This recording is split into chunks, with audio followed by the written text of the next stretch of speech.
좀 타이틀이 좀 긴데요. 문서하고 주로 이메일이 될 텐데 이제 이런 데이터를 기업에서 제대로 활용하실 수 있게 저희가 이제 어떤 솔루션을 제공하는지 그런 것들을 좀 소개해 드리려고 합니다. 말씀드린 것처럼 이제 오른쪽이 아마 제가 소개를 많이 기존에 드려서 저희 다큐먼트 언더스탠딩이라고 하는 솔루션이 이제 문서를 처리하는 솔루션이고요.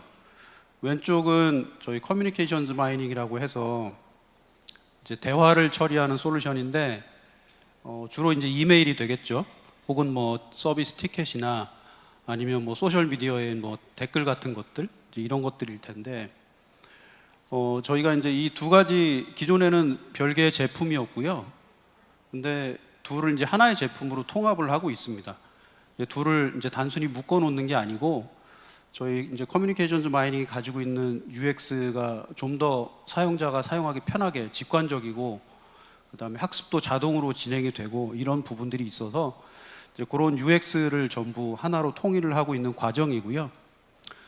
아까 페이란 세션에 보셨는지 모르겠는데 그래서 저희가 이제 제품명은 이렇게 IXP라고 붙였습니다. 그래서 Intelligent Extraction and Processing이고요. 원래는 이번 달에 이제 정식으로 출시를 할 예정인데 조금 늦어져서 이제 다음 달 출시가 될 예정입니다.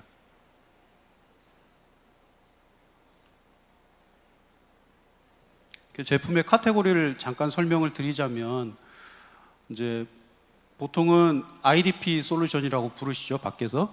그래서 인텔리전트 도큐먼트 프로세싱이라고 부르시는데 기존에는 다큐먼트 언더스탠딩 저희가 한 5년 이상 된 제품이고요. 그다음에 커뮤니케이션즈 마이닝도 저희가 이제 인수한 지 한 3년 넘은 것 같고요. 이 IXP라는 제품명으로 저희가 이제 묶으면서 새로 추가한 부분이 이 가운데 있는 부분입니다. 그래서 기존에는 이제 문서가 좀 페이지가 많거나 아니면 문서가 이제 특정한 구조가 없고 좀 복잡한 문서들은 머신러닝 모델로 처리하기도 좀 어렵고 이런 부분이 있었고요. 그래서 그런 문서들을 타겟으로 좀 더 잘 처리할 수 있도록 저희가 준비를 한 그런 제품이라고 이해하시면 됩니다. 그래서 저희가 추구하는 거는 이제 엔터프라이즈 데이터에 대해서 이제 문서와 메시지들일 텐데 그걸 분류하고 추출할 수 있는 이제 그런 솔루션을 저희가 지향하고 있고요. 그 다음에 앞에 멀티모달이라고 붙여놓은 거는 현재는 뭐 메시지도 텍스트고 그 다음에 문서들도 주로 텍스트인데 현재는 텍스트 하나만 저희가 지원을 하지만 앞으로는 저희가 지속적으로 기술 개발을 하고 있고요. 그래서 오디오라든지 뭐 이미지라든지 뭐 나아가서 비디오까지 이렇게 멀티모달로 저희가 제품을 점점 만들어 가려고 하고 있습니다. 그래서 지금은 좀 말씀드린 것처럼 과도기다 보니까 조금 복잡해 보일 수 있는데요. 일단 이제 기능을 선택하실 때는 난 어떤 솔루션을 써야 되지? 이렇게 이제 판단하실 때는 기준으로 삼으실 게 이제 이메일이나 이렇게 짧은 형태의 대화 같은 이런 데이터를 처리하실 때는 이제 커뮤니케이션즈 마이닝을 사용하시면 되고요. 나머지 문서들은 이제 크게 세 가지 부류가 있어요. 일단은 문서의 형태가 딱 고정되어 있는 뭐 세금 계산서 이런 것들은 문서가 틀이 딱 고정되어 있는 문서들이잖아요.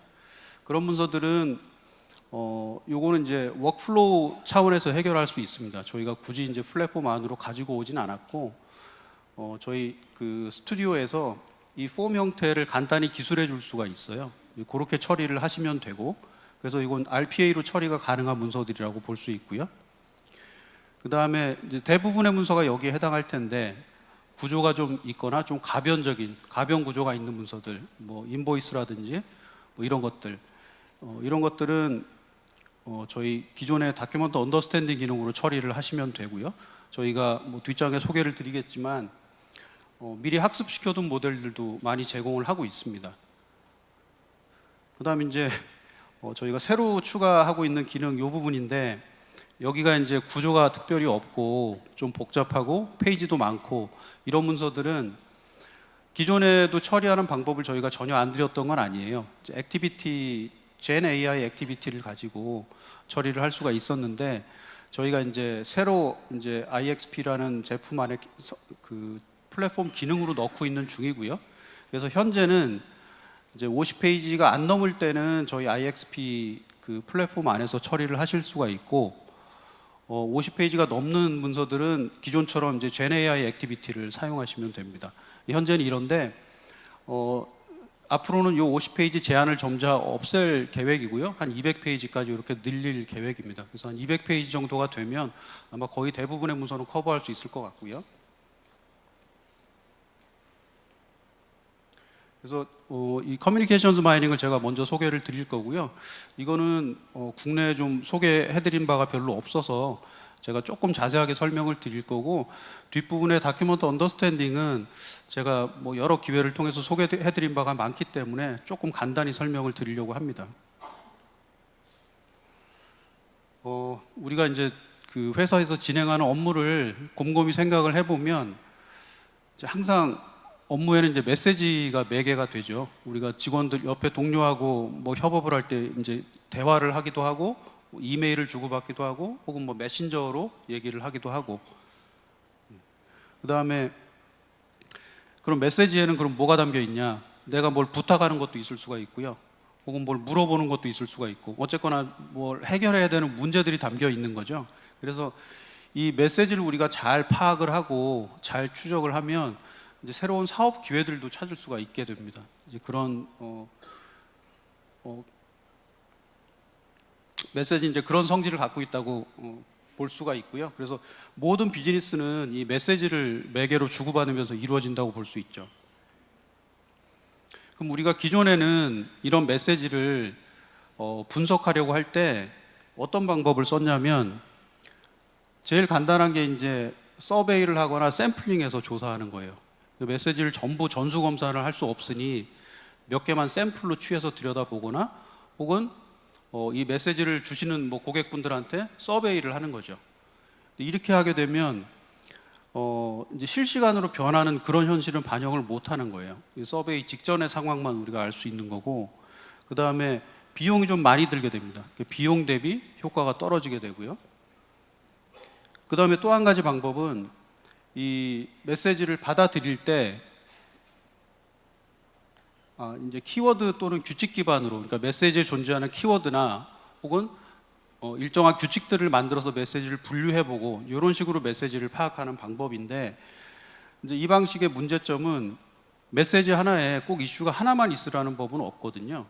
그런 것들을 처리하기가 좀 어렵고, 그 다음에 유연성이 떨어지게 됩니다. 우리가 키워드 정의해놨던 걸 자주 이렇게 손봐야 되고 새로운 키워드를 추가해야 되고 그다음 규칙도 자꾸 뜯어 고쳐야 되고, 이런 문제가 있기 때문에 좀 사용하기가 어렵고요. 마지막으로는 애초에 티켓을 고객들로부터 받을 때 분류를 선택하게 하는 거죠. 드랍다운해서 어떤 문제입니까? 이렇게 선택하게 만들고, 이런 식으로 이제 웹에 이제 양식을 주고 티켓 기반으로 처리하는 방법은, 이건 이제 고객이 주어진 분류 안에서 꼭 하나를 선택해야 되니까 이제 아무거나 선택하는 경향이 생기는 거죠. 그래서 의도하지 않은 뭐 다른 채널로 메시지가 갈 수 있는 그런 문제가 있고요. 그 다음에 이미 알려준 이슈만 우리가 그 카테고리 안에 있기 때문에 새로운 이슈는 대응하기가 어렵다는 그런 문제가 있어요. 그래서 이런 기존의 방법들은 이제 가장 큰 문제는 뭐냐면, 자동화로 연결하기 위한 이제 구조적인 데이터를 우리가 얻을 수가 없습니다. 우리가 어떤 그 데이터를 자동화해서 처리하려고 하면 데이터가 구조화되어 있어야 되거든요. 근데 이런 방법들은 이제 그런 구조적인 데이터를 만들어주지 않기 때문에 이제 결국은 모든 메시지를 자동화해서 처리하는 방법이 유일한 방법이다, 이렇게 얘기할 수가 있습니다. 뭐 이제 그 아마 마지막 슬라이드일 거고요. 마지막이 뭐냐면 이런 식의 이제 배경을 제가 설명드리는 마지막 슬라이드고, 그 우리가 이메일에 쓰는 시간이 한 절반 정도 된다고 합니다. 모든 직원들이 이메일 처리하는데 시간을 절반 정도 쓰는데, 그러면 이메일에 너무 많은 시간을 소비하고 있다는 얘기죠. 그 다음에 30% 정도의 직원들은 이메일이 너무 많이 쏟아져서 업무에 방해가 된다. 이렇게 이제 얘기를 하고 계시고요. 그 다음에 조직의 한 78% 정도의 조직들이 우리가 이 고객을 응대하는 업무에서 데이터를 활용하는 방법에 좀 더 좋은 방법이 필요하다. 지금 방법으로는 안 되겠다. 이렇게 판단을 하고 계신 거죠. 그래서 이제 커뮤니케이션 마이닝으로 그 모든 메시지를 전부 자동으로 처리를 하게 되면 이제 고객이 어떤 걸 원하는지 실시간으로 정확하게 이해할 수 있고, 그 다음에 모든 요구 사항을 이제 실시간으로 추적하고 파악할 수가 있고요. 그 다음에 가장 중요한 이제 모든 요청을 자동화할 수가 있습니다.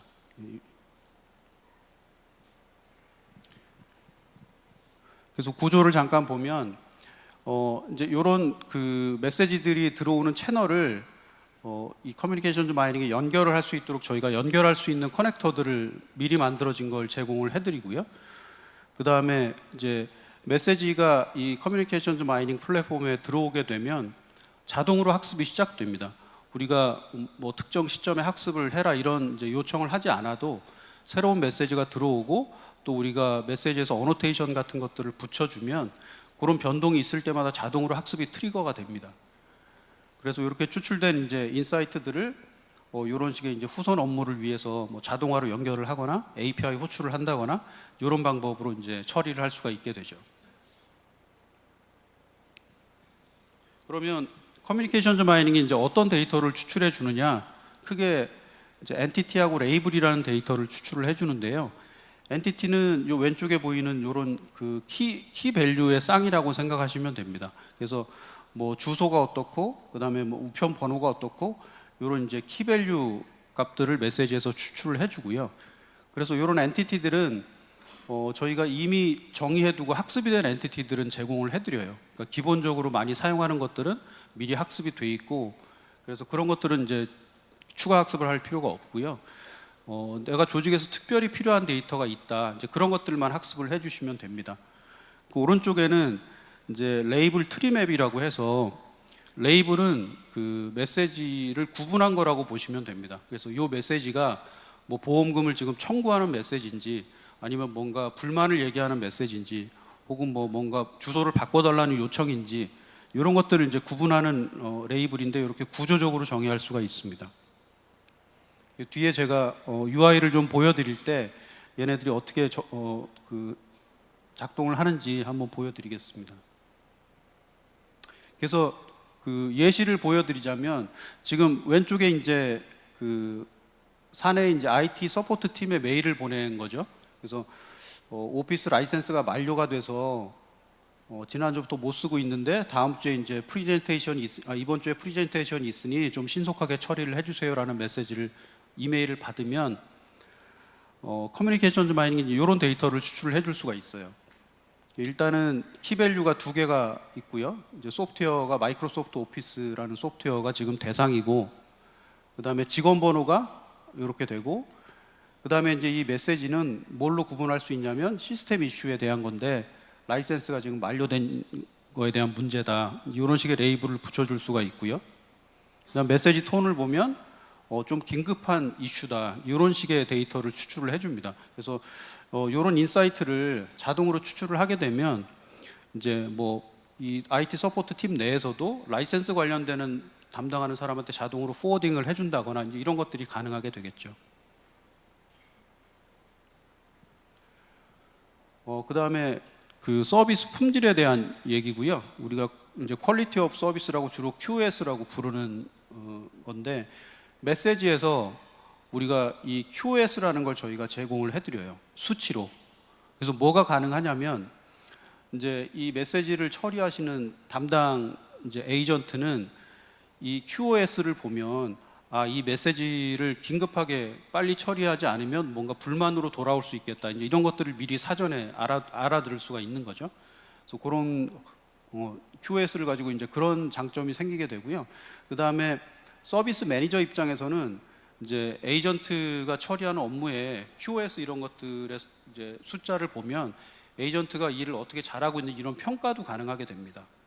그리고 이제 매니지먼트 쪽에서는 우리 고객 서비스가 전반적으로 품질이 어떤지 뭐 이런 것들을 추적해 볼 수 있고 확인할 수 있고 이런 지표로 삼을 수가 있는 거죠.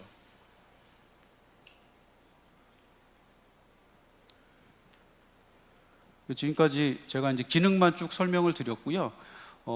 저희 커뮤니케이션즈 마이닝은 요 위에 세 가지 메뉴 중에 제일 왼쪽에 있습니다. 그다음에 요 가운데가 저희가 새로 준비한 이제 그 구조가 없고 복잡한 문서들을 처리할 때 쓰는 메뉴고요. 그래서 요 IXP라는 메뉴 아래에 제일 왼쪽에 존재하고 있고요.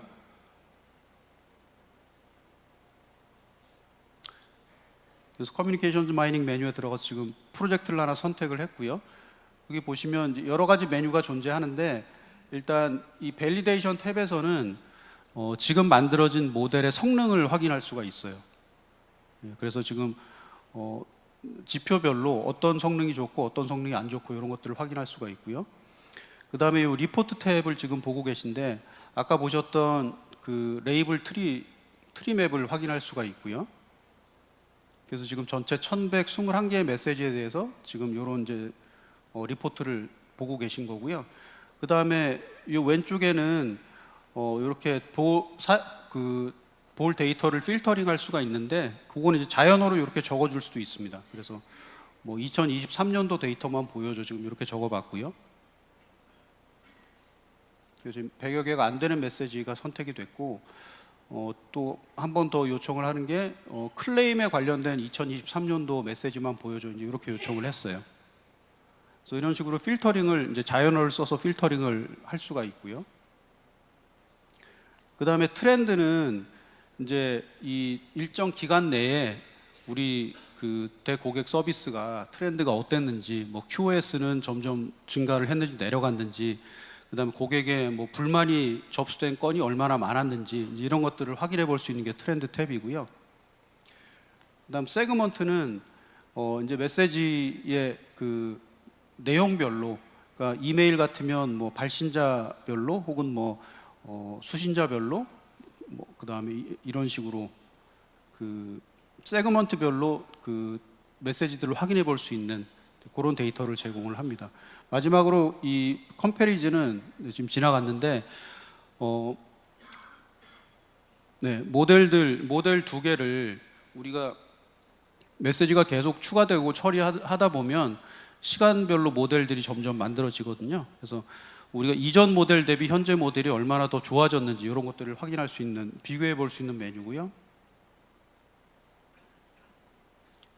네, 지금 스트림은 실제 그 지금 계속 들어오고 있는 메시지들을 어떤 모델한테 처리를 시킬 건지, 그래서 각각의 채널마다 이제 모델들의 버전을 달리해서 이렇게 처리를 시킬 수도 있습니다. 마지막으로는 설정 탭이고요. 네, 여기서 이제 텍사노미라고 부르는 건 우리가 메시지에서 아까 뭐 엔티티도 추출을 하고 레이블도 붙여주고 이런 것들을 추출을 했잖아요. 그래서 어떤 데이터를 추출할 건지 그걸 저희가 텍사노미라고 부르고요.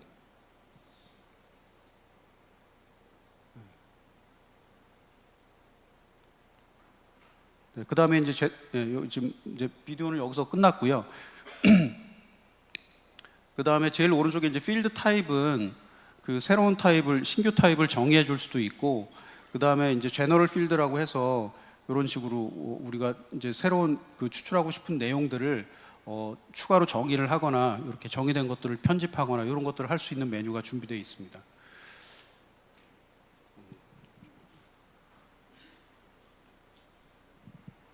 이렇게 커뮤니케이션즈 마이닝 제가 UX까지 보여드리면 설명을 마쳤고, 이번에 다큐먼트 언더스탠딩을 소개를 해드릴 건데 주로 그 이번에 신규로 추가된 내용 이런 것들 위주로 설명을 드리도록 하겠습니다. 뭐 이제 이 다큐먼트 언더스탠딩의 이제 기본 개념인데, 우리가 이렇게 문서가 주어지면 가장 먼저 하는 게 OCR 엔진을 적용해서 이제 문서에 존재하는 텍스트들을 다 뽑아내고요. 그 다음에 이제 우리가 필요한 데이터들을 요 이제 이미지와 더불어서 요 텍스트를 활용해서 뭐 ML 모델을 써서 뽑을 수도 있고, 아니면 뭐 생성형 AI를 써서 추출할 수도 있고, 이렇게 이제 크게 기술이 두 개라고 보실 수가 있는데, 이제 우리가 주로 학습을 통해서 향상시킬 수 있는 부분은 요 머신러닝 모델 쪽이죠. 혹은 뭐 생성형 AI는 이제 프롬프트를 좀 더 다듬거나 해서 그런 식으로 우리가 향상을 시켜서 이제 그 인식 그 정확도를 좀 올려볼 수가 있는데 이 OCR은 이제 그렇게 하기는 좀 어려워요. 왜냐하면 OCR은 좀 일반적인 그런 기술이고 우리가 OCR 엔진을 직접 가지고 있다면 모르지만 보통 그렇지 않거든요. 그래서 외부에서 제공되는 OCR 엔진을 사용하시는 거기 때문에 우리가 학습을 통해서 향상시킬 수 있는 부분은 이렇게 실제 이제 우리가 원하는 데이터를 추출하는 부분 여기라는 거를 이해해 주시면 되고요. 아까 말씀드렸던 것처럼 모든 모델을 직접 다 만드실 필요는 없고 저희가 많이 사용하시는 문서들은 이렇게 미리 학습된 모델들을 제공을 하고 있습니다. 그래서 뭐 여권 같은 것들, 뭐 아이디 카드 이런 것들 미리 학습시켜서 저희가 제공을 해드리고 있고, 그다음 많이 사용하시는 뭐 인보이스, 그다음 뭐 패킹 리스트, BL 문서들 이런 것들 저희가 제공을 해드리고 있어요. 그래서 여기 적힌 게 지금 뭐 전부는 아니고요. 저희가 대략 70개 이상의 모델을 제공을 해드리고 있습니다. 우리가 이제 이런 식으로 솔루션을 써서 데이터를 추출을 하고 나면 이제 추출된 데이터가 정말로 정확한지 판단할 수 있는 근거가 필요한데요. 이제 그런 근거로 삼을 수 있는 제일 중요한 게 저희가 이제 비즈니스 규칙이라고 부르는 이런 규칙들이에요. 그래서 예를 들면 이제 영수증의 경우고요. 영수증의 경우에는 이제 이 각각의 항목들의 총액은 요 수량 곱하기 단가 한 금액하고 맞아야 되겠죠. 이런 규칙을 하나 만들어 둘 수가 있고, 그 다음에 영수증 전체의 총액은 이 항목들의 총액들을 합산한 거랑 또 같아야 되겠죠. 그래서 이런 비즈니스 규칙들을 문서마다 규칙들은 좀 다르겠죠. 그래서 이런 규칙들을 만들어 두면 이런 규칙들을 저희가 자동으로 검증을 하고 규칙에 맞지 않으면 이제 그 담당자가 확인할 수 있도록 그렇게 액션을 만들어 전달하는 이제 그런 기능을 가지고 있고, 저희가 이번에 좀 달라진 부분은 예전에는 이런 규칙을 그러니까 스튜디오에서 정의할 수 있었어요. 워크플로우에서 정의를 하게 돼 있는데 이제는 이것도 플랫폼으로 가져오게 바뀌었습니다. 그래서 플랫폼 내에 규칙을 정의를 해두면 이제 뭐 모든 개발자가 다 공유할 수 있게 되고요. 이제 그런 장점이 생기죠. 저희가 데이터를 추출을 하고 나면 여기 왼쪽에 보시는 이런 그 신뢰도라는 값을 같이 드립니다. 신뢰도는 저희가 두 가지를 드리는데 OCR 엔진이 이 텍스트를 이렇게 인식했을 때 신뢰도가 하나 있고요.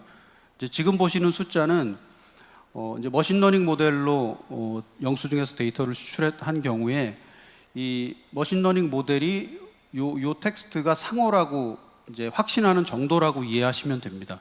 그래서 이렇게 신뢰도가 같이 붙어 나오는데 이 신뢰도가 이제 떨어지면 이거는 무슨 얘기냐면 머신러닝 모델이 이 텍스트가 전화번호라고 인식은 했지만 확신하는 게 좀 덜하다는 뜻이에요. 그래서 이 신뢰도를 기준으로 너무 떨어지는 신뢰도는 사람이 한번 다시 검증을 해봐야 되겠다. 뭐 이제 이런 식의 기준을 정하실 수가 있는데 그렇게 전부 사람이 검증하기보다는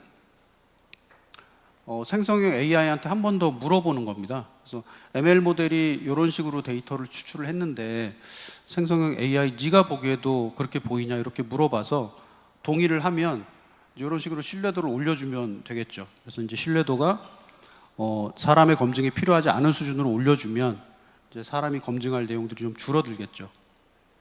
그래서 이제 지금까지 설명드렸던 그 비즈니스 규칙을 적용하고 그다음에 생성형 AI한테 한 번 더 물어보고 이런 식의 방법을 사용하면 이제 문서 처리하는 시간을 좀 줄일 수가 있는데요. 제가 예시를 들어서 말씀드리자면 일단 전부 수작업으로 처리하는 거죠.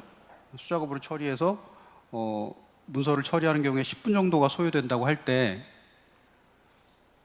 이제 솔루션을 도입해서 자동으로 추출을 하고 그다음에 사람이 전부 100% 검증을 한다고 했을 때는 한 반 정도가 시간이 줄어든다고 볼 수가 있을 거고요. 예시입니다. 그다음에 좀 전에 설명드렸던 이제 비즈니스 규칙 검증까지 포함을 시키면 사람이 볼 게 좀 더 줄어들어서 이제 3분 정도로 줄어들게 되고 마지막으로 그 생성형 AI 검증까지 추가를 하면 이제 또 추가로 시간이 줄어들겠죠. 이제 이런 식으로 문서 처리하는 시간을 단축해 볼 수가 있습니다. 그다음 아까 말씀드렸던 것처럼 이제 가운데가 저희가 이번에 새로 추가한 IXB 기능이고요. 여기에 제가 UI를 좀 소개를 해드리자면, 네, 여기도 이제 프로젝트를 선택해서 지금 보시는 문서는 이제 MSDS라는 뭐 평균 한 15장 정도 되는 문서예요. 이건 제가 일단 10개만 얹어서 몇 개 일부를 지금 어노테이션을 해둔 상태고요. 이 문서는 지금 어노테이션이 완성되지 않아서 제가 이런 식으로 지금 어노테이션을 지금 마무리하고 있고요. 그래서 이렇게 어노테이션을 제가 마무리하고 확인을 해주면 이런 식으로 새로운 문서가 생길 때마다 자동으로 학습이 진행이 됩니다. 커뮤니케이션 마이닝과 동일하게 우리가 학습을 명시적으로 시키지 않아도 새로운 문서가 들어오면 자동으로 학습을 하게 되고요. 백그라운드에서. 네, 그 다음에 지금 이것도 아까 커뮤니케이션즈 마이닝에서 보셨던 텍사노미랑 동일한 개념이에요. 이 문서에서 어떤 데이터들을 추출할 건지 정의를 해둔 내용입니다. 그래서 이 항목 이름하고 데이터 타입이 아까 있었고요. 그 다음에 두 번째 요 메저 탭에서는 지금 이 모델에 우리가 지금 학습해서 만들어둔 모델 뭐 여러 가지 버전 중에 하나를 선택할 수가 있고요.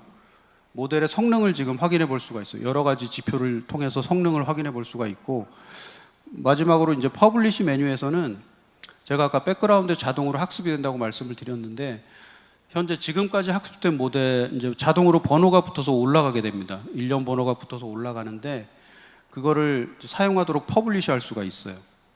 그래서 이런 식의 지금 UI를 가지고 있고, 아마 UX는 조금 더 바뀔 수가 있습니다. 저희가 지금 두 개 제품을 통합하는 상태고, 그래서 UX를 통일하는 게 목적이기 때문에 지금 거의 비슷하지만 조금 더 바뀔 여지는 있지만, 네, 어쨌든 이런 식의 지금 UX를 가지고 있습니다. 그래서 기존에 저희 그 다큐먼트 언더스탠딩을 AI 센터를 통해서 사용해 보셨던 고객들은 아마 조금 새로우실 수도 있을 것 같아요. 네. 그래서 아까 제가 소개해 드릴 때 조금 빼먹었는데, 이렇게 구조가 없고 복잡한 문서들은 저희가 이제 생성형 AI를 활용해서 데이터를 추출을 하거든요. 그러면 이제 당연히 가지실 수 있는 의문이, 아니 그러면 퍼블릭으로 있는 파운데이션 모델을 바로 적용하면 추출할 수 있는 거 아닌가? 왜냐하면 저희도 파운데이션 모델을 쓰거든요. 근데 이제 그렇지 않은 이유가 크게 두 가지인데요. 이 데드 엔드가 있다는 거예요. 제가 한글로 번역할 적당한 말을 못 찾아서 그냥 썼는데, 이제 대표적인 게 테이블인데, 문서의 테이블은 이게 프롬프팅 가지고는 추출하기가 매우 어려워요. 직접 해보시면 아시겠지만. 그래서 저희는 어떤 식으로 이 테이블 추출을 용이하게 만들었냐면, 일단 CV 모델을 활용을 합니다. 그래서 문서 내에서 테이블이 어디에 위치하는 저희가 그런 것들을 찾아내고요. 그래서 이거는 파운데이션 모델하고는 별개 작업이, 일종의 전처리 작업이죠. 그 다음에 테이블 식별하고 이제 전처리 해주는 건 프롬프트로 테이블 처리가 쉽도록 몇 가지 전처리를 해둡니다. 그 다음에 파운데이션 모델에 이제 테이블 추출을 요청하기 전에 LLM 모델을 가지고 또 테이블을 추가로 더 인식하고 추출하는 이런 전처리 작업을 저희가 하게 되고요. 그렇게 해서 저희가 이제 테이블을 잘 추출해낼 수 있게 되는 겁니다. 두 번째는 자동화로 연결하는 게 쉽지 않다는 거예요. 우리가 파운데이션 모델에 프롬프트만 잘 만들어서 던져주면 데이터를 뽑아주긴 할 텐데, 이게 이제 구조적인 스키마하고 데이터 타입을 이제 제공하지, 전부 스트링으로 나오는 거죠.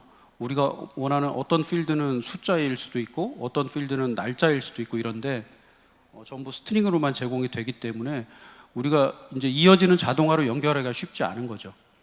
그래서 이제 그런 문제가 있고요. UiPath에서는 이제 그런 문제가 없고, 또 한 가지는 뭐냐면 저희가 제공하는 기능 중에 문서에서 원하는 데이터를 추출을 하면 그 데이터가 어디에서 나왔는지 저희가 바로 보여드리거든요. 문서 내에서. 이런 것들은 파운데이션 모델을 써서 할 수가 없어요. 이것도 저희가 추가로 구현을 한 내용이죠. 그래서 사람이 확인을 하려고 할 때는 추출된 데이터만 가지고 뭐 100페이지 되는 문서에서 어디에서 왔는지 찾아보고 이럴 수는 없잖아요. 그래서 그런 문제가 있고요. 이제 두 번째는 신뢰도 정보도 저희가 함께 드리거든요. 그래서 이 신뢰도 정보도 저희가 추가로 구현을 한 내용이에요. 그래서 파운데이션 모델을 그대로 쓰는 것과는 다른 점이 있다. 네, 그걸 좀 말씀드리고 싶었어요. 몇 가지 더 저희가 최근에 추가 기능들을 제가 소개를 해드리고 있고요. 저희가 작년부터 SAP하고 파트너십을 맺고 있어요. SAP의 제일 높은 단계의 파트너십 솔렉스 파트너인데 UiPath가 그래서 이 SAP의 이 비즈니스 프로세스 오토메이션 SAP의 이제 RPA죠. 여기에서 저희 UiPath 컴포넌트들을 불러다 쓸 수 있어요. 다큐먼트 언더스탠딩도 포함해서 그런 식으로 지금 SAP랑 저희가 통합이 되어 있고요. 그 다음에 아까 커뮤니케이션즈 마이닝에 이제 두 모델의 성능 비교하는 부분이 있었는데 이 부분도 저희가 그 다큐먼트 언더스탠딩에도 지금 이 기능을 추가를 했습니다. 그래서 우리가 모델이 크게 두 가지 종류가 있는데 하나는 문서를 분류하는 모델이 있을 거고요. 또 하나는 문서에서 데이터를 추출하는 모델 두 가지인데 뭐 두 가지 모델 다 성능을 비교해 볼 수가 있습니다. 그래서 네, 기본적으로는 이제 현재 버전과 가장 최근에 퍼블리시한 버전이 뭐 얼마나 더 좋아졌는지 이런 것들을 비교해 볼 수 있고 뭐 임의의 두 버전을 선택해서 비교를 할 수도 있어요. 그다음에 이 부분도 아마 그 요구하시는 고객들도 꽤 있었고요. 기존에는 이렇게 그 문서에 그 검증을 할 때 기존에 액션 센터에만 넣을 수가 있었어요. 근데 지금 이제 앱스에도 넣을 수 있도록 컨트롤로 저희가 제공을 하기 때문에 앱스를 활용한 문서 검증 이런 것들이 좀 더 원활하게 될 수가 있죠. 그 다음에 이제 저희가 신규로 추가한 액티비티가 또 있습니다. 이건 플랫폼 기능은 아니지만 이런 식으로 문서에서 뭐 민감한 데이터나 이제 지워야 되는 데이터가 있을 수 있잖아요. 이런 것들을 이제 지워주는 뭐 리덱트라는 저 액티비티를 저희가 신규로 추가를 했고요. 네, 그래서 이제 신규로 추가한 기능 제가 몇 가지 소개를 드렸고 정리하자면 저희가 이제 IXP에 커뮤니케이션 마이닝과 다큐먼트 언더스탠딩을 굳이 하나로 묶은 이유는 뭐 UX를 좀 더 좋은 UX로 통합해서 제공해드리고 그다음에 이제 뭐 좀 복잡하고 구조가 없는 문서들 이런 것들을 생성형 AI로 추출하는 이제 그런 기능도 넣었지만 기본적으로 우리가 어떤 요청이 이메일로 온 경우를 생각해 보면 보통 이메일 본문에서는 내가 어떤 걸 요청하고 뭘 하고 싶어요 하는 이제 메시지의 의도가 보통 포함되어 있고요. 근데 첨부 파일에서는 보통 이 업무를 처리하는 데 필요한 데이터가 포함되어 있는 경우가 대부분이죠. 그래서 항상 이 두 가지 솔루션이 같이 필요한 경우가 많아요. 예, 그래서 이제 그런 점을 제가 좀 강조드리고 싶었고요. 그래서 이런 식으로 요청 사항과 업무 데이터 두 개를 다 추출을 해서 이제 그래야만 업무를 제대로 처리할 수가 있겠죠. 이런 식으로 활용을 해보실 수가 있습니다. 지금까지 커뮤니케이션 마이닝과 다큐먼트 언더스탠딩 저희 이제 IXP라는 새로운 이름을 가진 제품을 소개해드렸습니다. 감사합니다.